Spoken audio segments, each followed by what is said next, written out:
Why? Said research makes money. It's not that you stare at money all day, not looking for anything. And the shortcut I'm talking about is travel. I'm not asking you to swipe your credit card to take a photo clock in. Behind these two things, in fact, it is training a person's most important ability. Understand people and understand needs. Understand how the world really works. Many people grow up slowly. It's not because you don't work hard. It's because the direction of the effort is too empty. Daily collection. Hide a bunch of dry goods. Listen to a bunch of truths before bed. Moments of self-discipline change lives. But the next day I encountered real problems. Still don't know how to judge. Don't know how to choose. I don't know what I can do. Because you've been in familiar surroundings. Make contact with familiar people. Repeat familiar life. Your perception has not been bumped by reality. Your ability, it has not been tested by real needs. So I'm getting more and more. I feel that a person wants to grow. You can't just sit in your room and think. You have to study why people are willing to pay. You have to go out and see. How do people live in different places? Let's start with the first one. Research to make money. Many people hear these four words. It feels vulgar.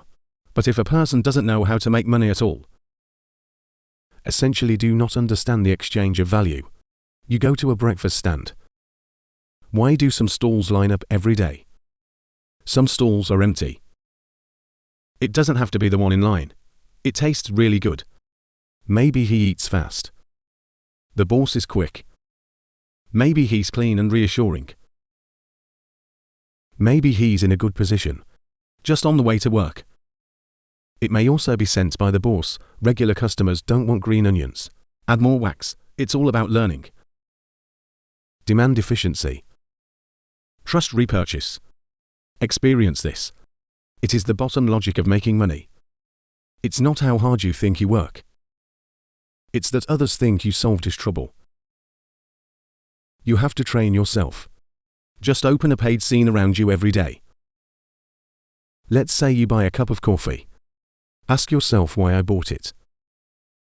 Is it because of the taste or because of the convenience? Yes. Because of the environment, or because I need a place to sit for a while. You ordered takeout once. You can also ask me why I chose this one. The picture is well taken. The evaluation reassures me, or did he deliver quickly? When you start looking at the world this way, you won't just stare at what I want. You will begin to understand. What do people need? Because whether you work in the future, side hustle, content overhead, even just want to get the job done, essentially inseparable from this. Can you provide the value that others need? The second finger is empty. I want to validate myself with small projects. The biggest problem for many people is big idea, little by hand. As soon as I open my mouth, I want to raise my awareness. I want to change my life. I want to build capacity. But you ask him what specific things he has made recently. He couldn't tell. You have to turn the idea into a small result. You can do PPT. Then don't just say I can do PPT. You can help your friend optimize one. Very informative. Let's see if he hears it better. You'll take pictures, not just in moments. 8 or 9 grids. You can take some menu pictures for the store downstairs. See if the boss is willing to use it. You like to organize information.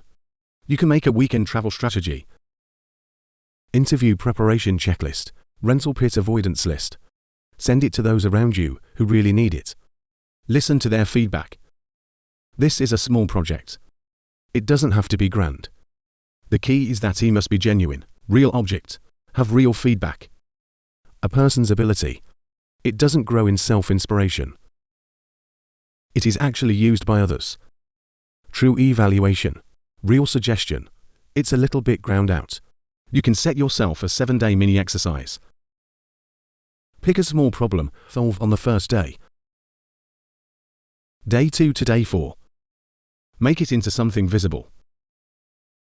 On the 5th day, find 5 people to try it out or take a look. Day 6, gathering feedback.